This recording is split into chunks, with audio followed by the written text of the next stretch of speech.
Dear students, आज हम matrix के बारे में पढ़ेंगे और मैट्रिक्स की टाइप्स के बारे में पढ़ेंगे और उसके बाद मैट्रिक्स की जो पहली दो एक्सरसाइजेज हैं 1.1 और 1.2 वो करेंगे इंशाल्लाह।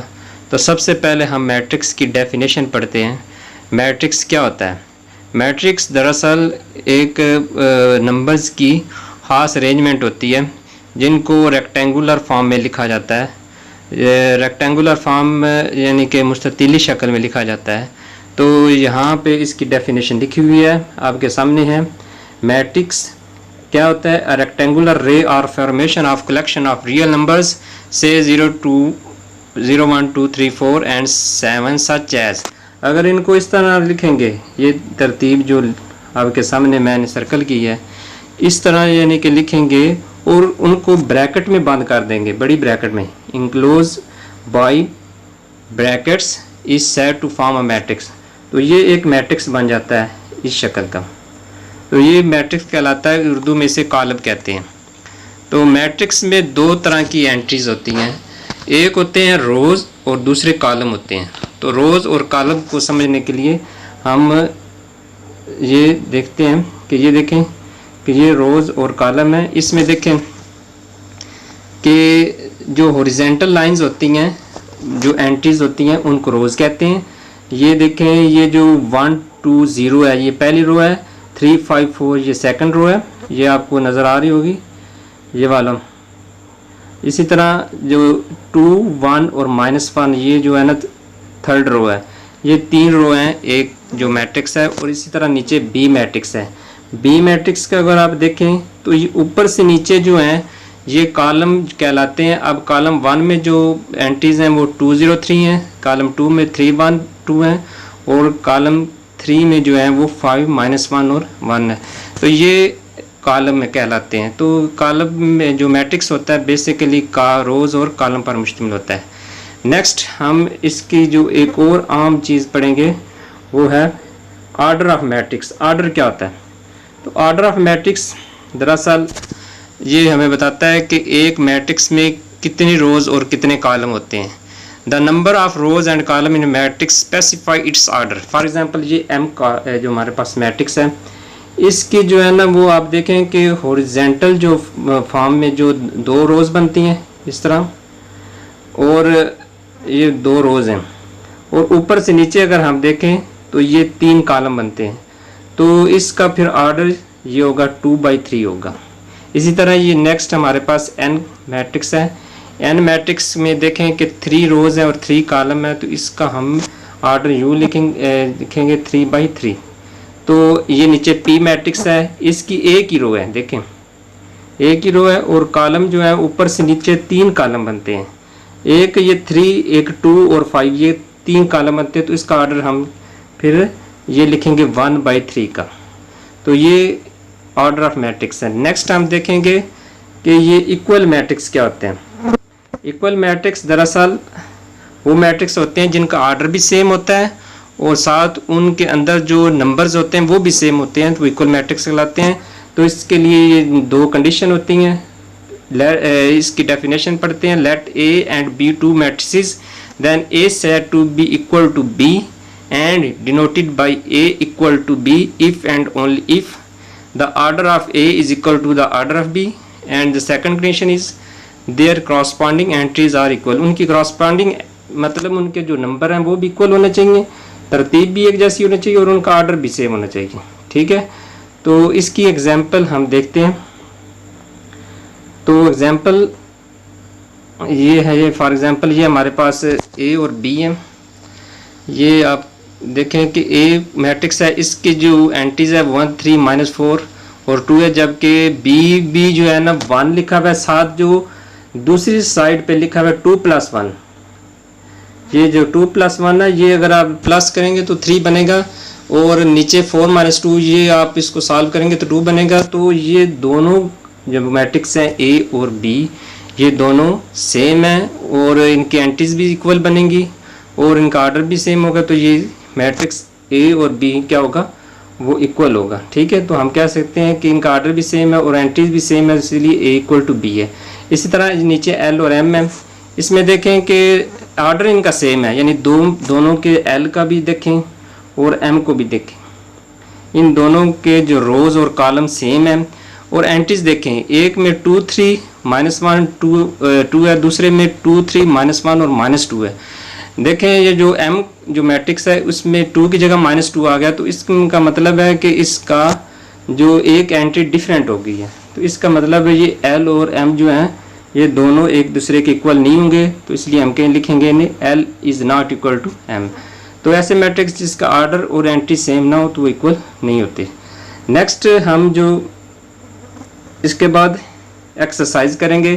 एक्सरसाइज 1.1 में जो पहला क्वेश्चन है वो find the order of the following matrix. तो ये हमने अभी पीछे पढ़ा है कि ऑर्डर क्या होता है कि एक मैट्रिक्स का हमें रोज़ और कॉलम बताता है ऑर्डर। तो मसलन ये पहला मैट्रिक्स है ए, इसमें देखें इसकी 2 रो हैं इस तरह, और ये इसके 2 ही कॉलम बनते हैं ऊपर से नीचे, आप देखें ये वाले। तो ये दोनों जो है इसका रो 2 है और 2 ही कॉलम है, तो इसका मतलब है इसका जो ऑर्डर होगा वो 2/2 का होगा। वो इस तरह हम लिखते हैं 2/2।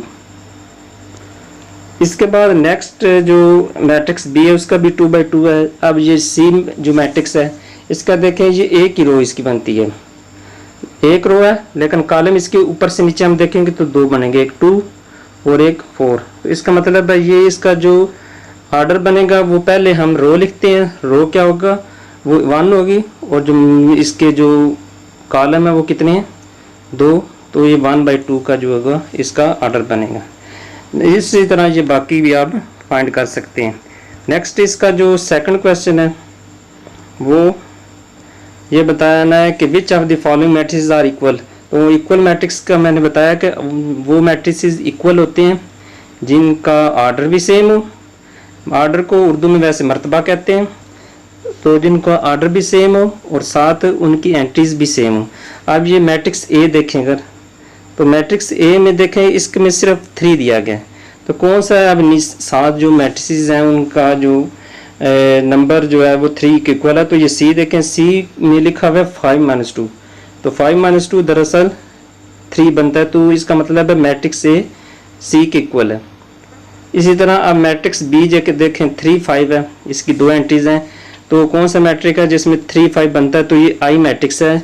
देखें ये इसका पहला 3 है और दूसरा 3 + 2 करें तो 5 ही बनता है, तो इसका मतलब है बी और आई इक्वल मैट्रिक्स हैं। इसी तरह ई और एच इक्वल हैं। इसी तरह आप बाकी कर सकते हैं। इस एक्सरसाइज का जो लास्ट क्वेश्चन है वो दरअसल वो सॉल्व करने वाला क्वेश्चन है, तो ये इसको मैं आपके सामने जो है ना इसको आपको समझा देता हूँ ये कैसे करना है। इस ये क्वेश्चन 3 है, इसमें जो है ना 2 मैट्रिक्स दिए हुए हैं, एक मैट्रिक्स में वेरिएबल दिए हैं ए बी सी, उनकी वैल्यू फाइंड करनी है। तो इसमें ये देखें ना दोनों मैट्रिक्स जो दिए हैं ये इक्वल दिए हुए हैं, एक ये मैट्रिक्स है और दूसरा मैट्रिक्स ये। आपने पढ़ा है कि पहले मैंने बताया कि जो मैट्रिक्स इक्वल होते हैं उनके जो क्रॉसपॉन्डिंग एंट्रीज हैं वो भी इक्वल होती हैं। तो इसका मतलब है कि इसका जो पहला जो एंट्री है a + c वो 0 के इक्वल आएगी, दूसरा a + 2b -7 के इक्वल आएगी, c - 1 3 के इक्वल आएगी, और 4d - 6 ये 2d के इक्वल आएगी। तो ये 4 इक्वेशन बन जाती हैं, मसावातें बन जाती हैं। तो ये मैंने लिखी हुई है नीचे, a + c = 0 ये वाली, और उसके बाद a + 2b ये जो इक्वल टू -7 ये इक्वेशन बनती है सेकंड, ये और ये 4 ये 4 इक्वेशन बन जाती हैं। तो ये इन दोनों मैट्रिक्स के नंबर्स को यानी कि एंट्रीज को इक्वल करने से 4 बनती हैं। अब नेक्स्ट हम इनकी वैल्यू फाइंड करेंगे। सबसे पहले हम ये सी वाली वैल्यू को लेंगे। सी वाली जो इक्वेशन है वो है 2 इक्वेशन है, तो उसको हम देखें ना, ये सी में से अगर हमने सी की वैल्यू फाइंड करनी है तो इसमें से जो -1 है दूसरी साइड पे जाएगा, प्लस हो जाएगा, सी की वैल्यू 4 निकल आएगी। इसी तरह नेक्स्ट अब ये सी की वैल्यू 4 यूज़ करनी है हमने इक्वेशन 1 में। ये देखें ना, ये इक्वेशन 1 इसमें a + c है, तो a + c में c की वैल्यू 4 लिखेंगे। तो ये 4 की वैल्यू इधर पुट करने से ये बन जाएगा a + c = 0 और a = -4। अब इसके बाद ये ए की वैल्यू हमारे पास आ गई है और ए की वैल्यू जो है ना इक्वेशन 3 ये हमारे पास दी गई है, इसमें पुट करनी है ए की जगह।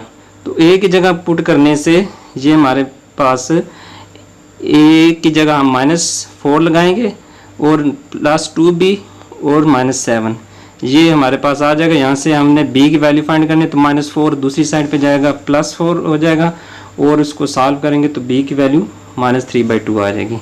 और इसके बाद नेक्स्ट हमारी जो है ना लास्ट इक्वेशन 4 रहेगी, इसमें से d की वैल्यू फाइंड करनी है। तो d की वैल्यू फाइंड करने के लिए हम क्या करेंगे कि जो d वाली वैल्यूज वो एक साइड पे कर लेंगे, 2d 4d की साइड पे आ जाएगा, माइनस हो जाएगा तो 4d - 2d करेंगे तो 2d रह जाएगा, 2d = 6।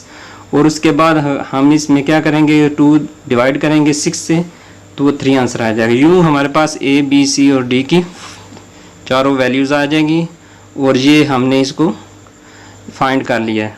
तो नेक्स्ट हम जो इसकी जो मेन चीज़ पढ़ेंगे वो है टाइप्स ऑफ मैट्रिक्स। तो टाइप्स ऑफ मैट्रिक्स की तरफ नेक्स्ट हम पढ़ेंगे। तो dear student next types of matrix के बारे में हम पढ़ेंगे। पहली जो टाइप है मैट्रिक्स की जो हमारे सामने आप दी हुई है वो है रो मैट्रिक्स। ये वो मैट्रिक्स होते हैं जिसमें सिर्फ एक ही रो होती है, तो इनको कतारी कालब भी कहते हैं उर्दू में। तो ऐसे मैट्रिक्स जिनमें सिर्फ एक ही रो होती है तो इसकी डेफिनेशन लिखी हुई है, matrix is called a row matrix if it has only one row. देखें ये नीचे मैट्रिक्स M दिया हुआ है ये वाला, इसमें आप देखेंगे इसमें एक ही रो दी हुई है जो कि 2 - 1 और 7 पर मुश्तमिल है। नेक्स्ट कॉलम मैट्रिक्स हैं। नेक्स्ट डेफिनेशन जो हम पढ़ेंगे तो कॉलम मैट्रिक्स वो होते हैं जिसमें सिर्फ एक ही कॉलम होता है, यानी कि इसको हम कॉलमी कॉलम भी उर्दू में कह सकते हैं। ये देखें इसमें M कॉलम है, इसमें देखें कि इसमें सिर्फ एक ही कॉलम दिया है, ऊपर से नीचे 1 0। और नेक्स्ट जो N मैट्रिक्स है इसमें एक ही कॉलम है 2 0 1। तो ये मैट्रिक्स जो होंगे ये कॉलम मैट्रिक्स कहलाएंगे और उर्दू में इनको कॉलमी कॉलम कहते हैं। नेक्स्ट जो मैट्रिक्स हैं जो हम इसकी डेफिनेशन पढ़ेंगे वो है रेक्टेंगुलर मैट्रिक्स। इनको मुस्ततीली कॉलम भी कहते हैं। वो होते हैं जो मुस्ततील शक्ल में होते हैं, यानी कि इसमें रो और जो कॉलम है वो इक्वल नंबर इनका नहीं होता, मुख्तलिफ रो और मुख्तलिफ कॉलम होते हैं। तो फॉर एग्ज़ाम्पल ये लिखा हुआ है ना ए मैट्रिक्स, इसमें देखें आप कि इसकी 3 रो हैं और इसके जो ऊपर से नीचे अगर हम देखें कॉलम वो 2 हैं। तो इसके रो और कॉलम जो है ना वो एक दूसरे से मुख्तलिफ हैं। तो ऐसे जो मैट्रिक्स होते हैं वो रेक्टेंगुलर मैट्रिक्स कहलाते हैं। इसी तरह बी भी आप देख सकते हैं, सी मैट्रिक्स भी है और डी भी। इन सब मैट्रिक्स में रो और कॉलम बराबर नहीं है। नेक्स्ट जो डेफिनेशन है वो स्क्वायर मैट्रिक्स की है। स्क्वायर मैट्रिक्स वो मैट्रिक्स होते हैं जो जिनकी रोज़ और कॉलम इक्वल होते हैं, वो स्क्वायर मैट्रिक्स कहलाते हैं। तो स्क्वायर मैट्रिक्स में आप देख सकते हैं ये एक एग्जांपल दी हुई है। तो स्क्वायर मैट्रिक्स को उर्दू में जो होता है वो मुरब्बी कॉलम कहते हैं। अब ए जो है ये एक मुरब्बी कॉलम है, यानी स्क्वायर मैट्रिक्स है। इसमें देखें कि इसमें रोज़ और कॉलम इक्वल हैं। इसी तरह बी में भी आप देख सकते हैं कि उसकी रोज़ भी जो है वो 3 है और इसी तरह ऊपर से नीचे हम देखें तो इसके ये 3 कॉलम बनते हैं। तो इसलिए हम कह सकते हैं कि ये स्क्वायर मैट्रिक्स है। नेक्स्ट जो हम इसकी डेफिनेशन पढ़ेंगे वो है नल मैट्रिक्स और ज़ीरो मैट्रिक्स। नल मैट्रिक्स वो होते हैं जिनकी तमाम जो एंट्रीज हैं जिनके अंदर 0 0 होता है, वो नल मैट्रिक्स और ज़ीरो मैट्रिक्स कहलाते हैं। ये सारे ये जो मैट्रिक्स दिए हुए हैं ये नल मैट्रिक्स हैं। ये सारे के सारे जो है इनमें एंट्रीज आप दे सकते हैं कि सब के अंदर 0 है, तो इनको नल और ज़ीरो मैट्रिक्स कहते हैं। नेक्स्ट जो डेफिनेशन हम पढ़ेंगे वो है ट्रांसपोज ऑफ मैट्रिक्स। ये बहुत इंपॉर्टेंट डेफिनेशन है क्योंकि इसको हमने यूज़ करना होता है क्वेश्चन सॉल्व करने, इसमें एक्सरसाइज में दी होगी। तो ये ट्रांसपोज ऑफ मैट्रिक्स बहुत इंपॉर्टेंट है। तो ये इसकी डेफिनेशन क्या है, matrix obtained by rectangle interchange the rows into column और column into rows of a matrix is called transpose of that matrix. यानी कि सादा अल्फाज में कि अगर एक जो मैट्रिक्स है उसकी रोज़ को कॉलम में चेंज कर दें या कॉलम को रोज़ में चेंज कर दें तो जो मैट्रिक्स बनता है वो ट्रांसपोज हो जाता है, उसको ट्रांसपोज ऑफ अ मैट्रिक्स कहते हैं। फॉर एग्जांपल ये देखें ना, नीचे ए का जो मैट्रिक्स दिया हुआ है, इसमें आप देखें कि ऊपर से नीचे ये रो दी हुई है, कॉलम दिया हुआ है, तो ये 1 2 -1 है। इसको हम रो में अगर चेंज कर देंगे, देखें ना ये नेक्स्ट जो 8 लिखा हुआ है ये ट्रांसपोज होगा इसका, तो इसमें हमने इस रो जो कॉलम को रो बना दिया इस तरह। इधर इस साइड पे ये 1 2 -1 कॉलम था, इधर रो बन गया। और इसी तरह नेक्स्ट इसका जो कॉलम होगा ये वाला 2 1 और 4 को हमने इधर रो में चेंज कर दिया। इसी तरह थर्ड इसका कॉलम जो होगा इस रो में चेंज कर दिया। तो इस तरह यानी कि एक जो मैट्रिक्स है इसके तमाम कॉलम्स को रो में तब्दील कर दिया है। तो ये जो मैट्रिक्स हमारे पास बनेगा AT, इसे ट्रांसपोज ऑफ मैट्रिक्स कहेंगे। तो ये ट्रांसपोज ऑफ मैट्रिक्स की डेफिनेशन है। तो नेक्स्ट हम जो पढ़ेंगे वो है नेगेटिव ऑफ मैट्रिक्स।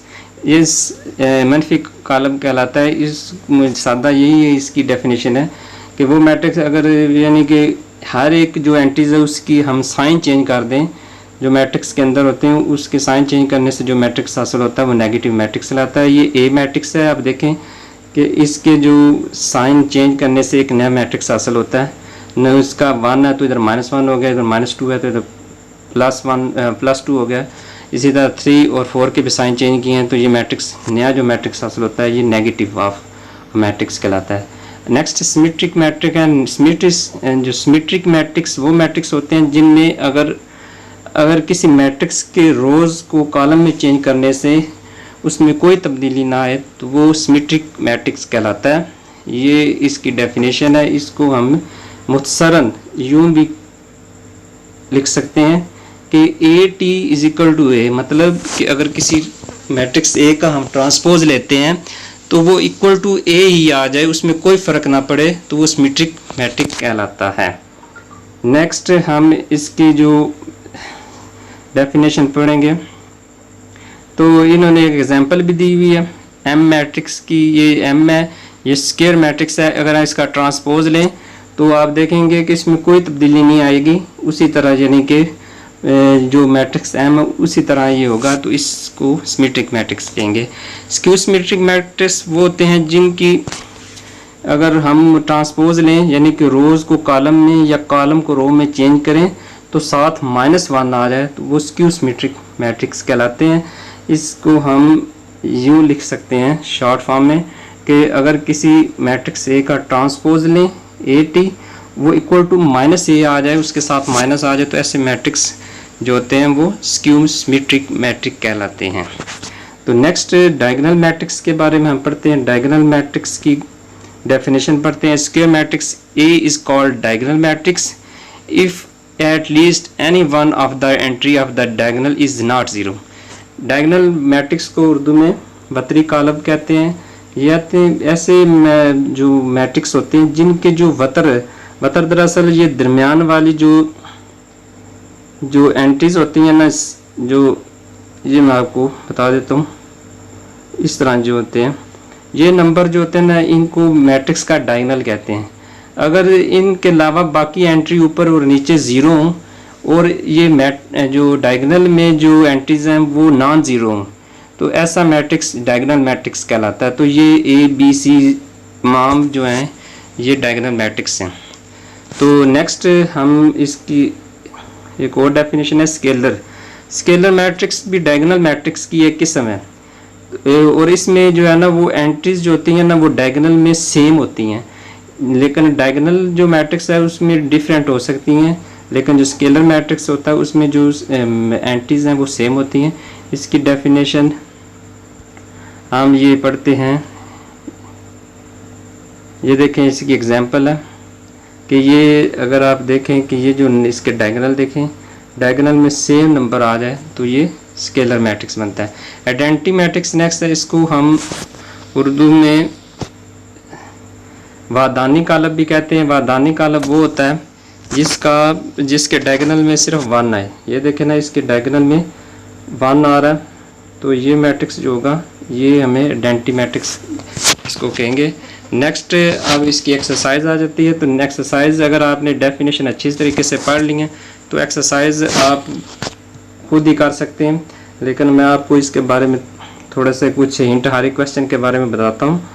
तो एक्सरसाइज 1.2 इसका पहला क्वेश्चन है, from the following matrix identify unit matrices, row matrices, column matrices और नल मैट्रिक्स।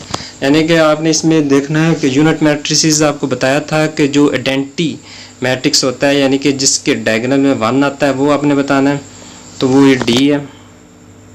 नेक्स्ट ये जो आपने अगर रो मैट्रिक्स बताना है जिसमें एक ही रो आती है यानी कि तारी कॉलम, वो ये है।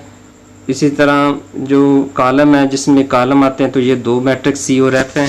नल मैट्रिक्स वो होता है जिसकी एंट्रीज जो होती हैं वो 0 होती है, वो नल मैट्रिक्स कहलाता है। तो इसमें ए जो है वो नल मैट्रिक्स है। नेक्स्ट इसका क्वेश्चन नंबर 2 है, from the following matrices identify. ये जो हमने पीछे डेफिनेशन पढ़ी है उसमें पढ़ा था ना, square matrix, rectangular matrix, row matrices, column matrices, identity matrices और नल मैट्रिसेस। ये मैट्रिसेस हमने पढ़े हैं, तो इनमें बताना है ये कौन कौन सी मैट्रिसेस हैं। तो स्क्वायर मैट्रिक्स वो होता है जिसकी रोज और कॉलम बराबर होते हैं, तो इसमें देखें ये 3 नंबर पे है, ये स्क्वायर मैट्रिसेस हैं। तो सिंपल आपने अगर डेफिनेशन पढ़ी होंगी तो ये आप आसानी से इनको कर सकते हैं। इसी तरह जो अगर आप देखें कि ये 1 जो है ये रेक्टेंगुलर है, रेक्टेंगुलर मैट्रिक्स है कि इसकी रो और जो कॉलम इक्वल नहीं है। इसी तरह जो ये 4 है, ये 4 मैट्रिक्स है, ये जो आइडेंटिटी है यानी कि इसको वादानी कॉलम भी कहते हैं। और नंबर 5 जो है वो भी रेक्टेंगुलर फॉर्म में है। तो एक मैट्रिक्स एक से ज़्यादा भी किस्में रख सकता है, लेकिन हम उसको स्पेसिफिक देखेंगे।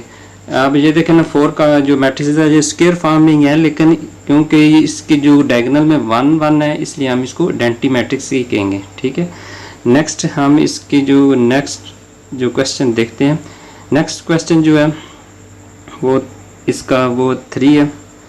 तो 3 क्वेश्चन जो है उसमें लिखा हुआ है, from the following matrices identify the diagonal scalar unit matrices. तो ये हमने पढ़े थे कि डायगोनल मैट्रिक्स क्या होते हैं जिसके डायगोनल में कम से कम एक नंबर जो है वो 0 के अलावा होना चाहिए, तो वो डायगोनल होता है। और स्केलर जिसके डायगोनल में सेम नंबर आए वो स्केलर मैट्रिक्स, और यूनिट जिसमें 1 आए। तो हमने इधर देख लेना कि ये देखें क्वेश्चन 3 में जो पहला ए मैट्रिसेस दिया गया ये स्केलर है, क्योंकि इसके डायगोनल में जो आ रहे हैं वो नंबर 4 है वो सेम है, तो ये डायगोनल मैट्रिक्स की स्केलर फॉर्म बनती है।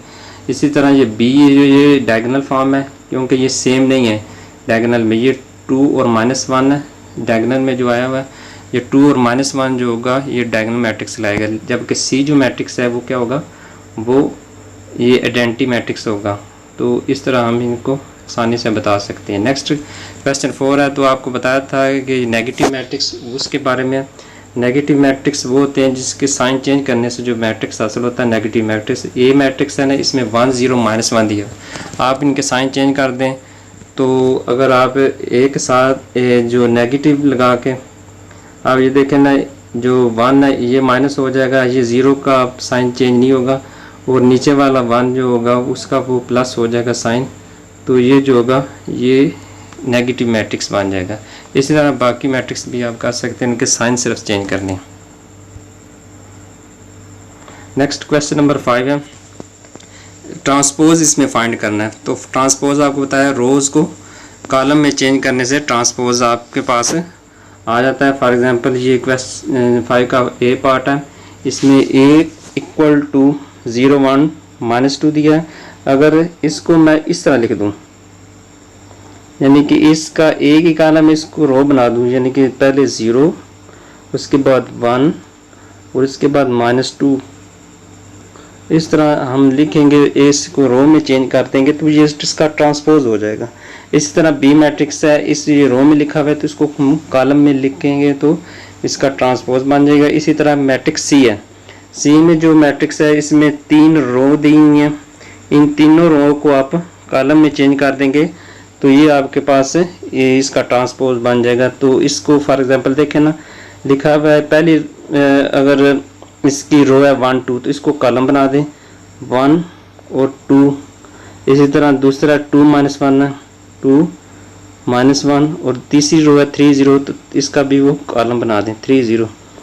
तो ये जो मैट्रिक्स बनेगा वो होगा, वो इसका ट्रांसपोज होगा। तो बाकी भी आप इस तरह आसानी से कर सकते हैं। नेक्स्ट क्वेश्चन जो है वो 6, वो भी जो है ना वो वेरीफाई करने वाला है, जिसमें हमने उसको सॉल्व करना है। तो उसमें ये है कि मैट्रिक्स ए दिया गया, मैट्रिक्स ए जो है वो 1 2 0 1, बी 1 1 2 0, और इसमें हमने ये वेरीफाई करना है कि अगर ये देखें पार्ट 1 ए का ट्रांसपोज लें और फिर उसका ट्रांसपोज लें तो ए की इक्वल होगा। तो ये आप आसानी से कर सकते हैं कि आपने क्या करना है कि ए का एक दफ़ा ट्रांसपोज लेना है, फिर उसका दोबारा ट्रांसपोज लेना है। 2 दफ़ा ट्रांसपोज लेंगे तो वो दोबारा अपनी असल हालत में हो जाएगा, क्योंकि पहली दफ़ा आप ट्रांसपोज लेंगे तो आपको रो कॉलम में चेंज करेंगे, आप दोबारा फिर ट्रांसपोज लेंगे तो फिर वो जब रो को कॉलम में चेंज करेंगे तो ओरिजिनल मैट्रिक्स ए ही हासिल हो जाएगा। तो यूँ हम कह सकते हैं कि ए का डबल ट्रांसपोज लेने से वो ए के इक्वल आ जाता है। इसी तरह बी भी जो है वो उसका भी डबल ट्रांसपोज लेंगे तो वो बी के इक्वल होगा। तो ये आज हमने अपना जो 1.2 तक अपना जो फर्स्ट लेक्चर है वो मुकम्मल कर लिया। नेक्स्ट हम इंशाल्लाह इसके जो मज़ीद है वो एडिशन और सब्ट्रैक्शन, यानी कि कालबों को जमा कैसे करते हैं और इनको आपस में तफरीक कैसे करते हैं, इसी तरह इनकी जो मल्टीप्लिकेशन है यानी कि 2 मैट्रिक्स को ज़रब कैसे करते हैं वो पढ़ेंगे। अगर आपने इस लेक्चर से मतलब कोई क्वेश्चन पूछना हो तो मुझे कमेंट्स में आप लिख के भेज सकते हैं, इंशाल्लाह मैं आपको इसका जवाब देने की कोशिश करूँगा। अगर इस जो बुक के नोट्स भी आपको चाहिए तो उसका भी मैं लिंक अपनी डिस्क्रिप्शन, इस वीडियो की डिस्क्रिप्शन में दे दूँगा, ताकि वहाँ से आप डाउनलोड कर लें, क्योंकि अभी हो सकता है किसी बच्चे के पास से ये बुक ना हो तो वहाँ से वो ले के पढ़ सकता है। तो अगर आपको ये वीडियो पसंद आई है तो आपने इसको लाइक करना है और शेयर करना है, ताकि तमाम बच्चे इससे फ़ायदा हासिल कर सकें।